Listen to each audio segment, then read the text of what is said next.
About 8 days after these sayings, he took with him Peter, John, and James, and went up onto the mountain to pray.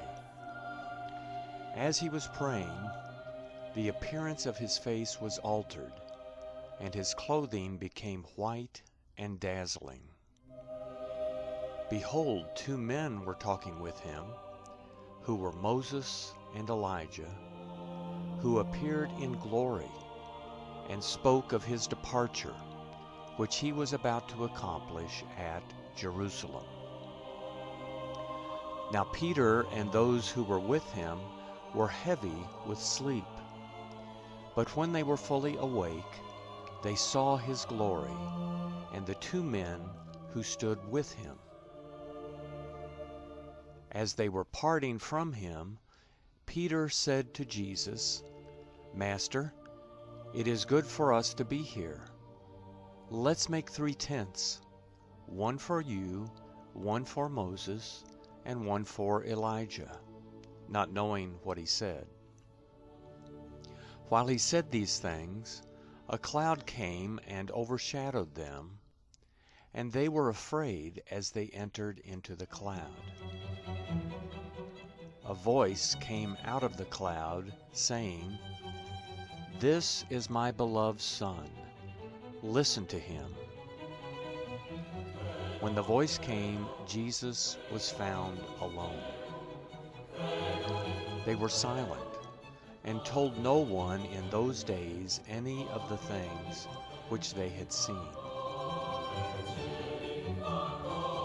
On the next day, when they had come down from the mountain, a great multitude met him. Behold, a man from the crowd called out, saying, "Teacher, I beg you to look at my son, for he is my only child. Behold, a spirit takes him. He suddenly cries out, and it convulses him so that he foams, and it hardly departs from him, bruising him severely. I begged your disciples to cast it out, and they couldn't." Jesus answered, "Faithless and perverse generation, how long shall I be with you and bear with you? Bring your son here." While he was still coming, the demon threw him down and convulsed him violently. But Jesus rebuked the unclean spirit, healed the boy, and gave him back to his father. They were all astonished at the majesty of God. But while all were marveling at all the things which Jesus did, he said to his disciples, "Let these words sink into your ears, for the Son of Man will be delivered up into the hands of men." But they didn't understand this saying.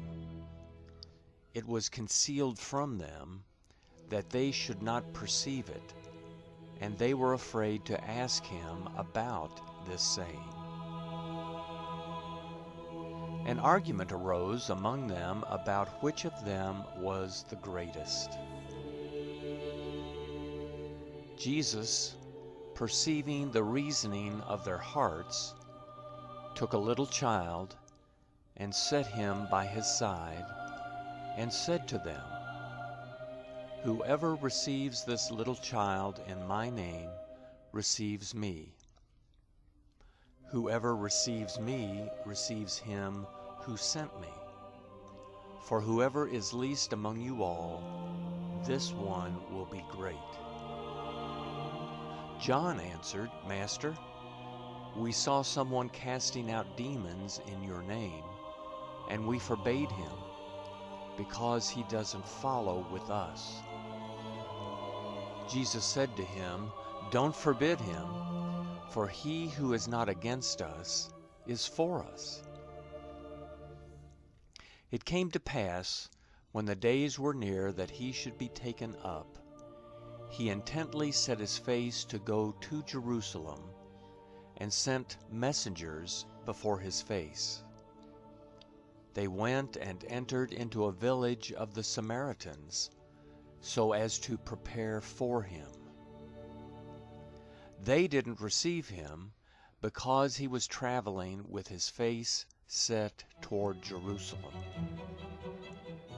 When his disciples, James and John, saw this, they said, "Lord, do you want us to command fire to come down from the sky and destroy them, just as Elijah did?"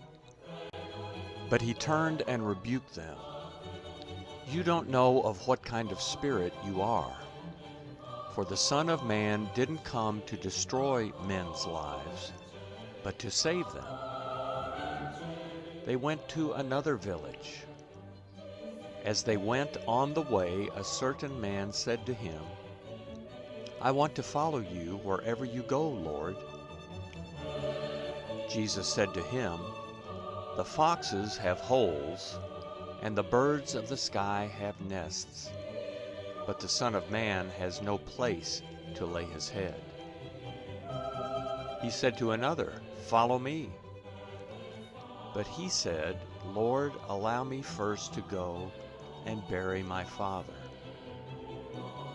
But Jesus said to him, "Leave the dead to bury their own dead, but you go and announce God's kingdom." Another also said, "I want to follow you, Lord, but first allow me to say goodbye to those who are at my house." But Jesus said to him, "No one having put his hand to the plow and looking back is fit for God's kingdom."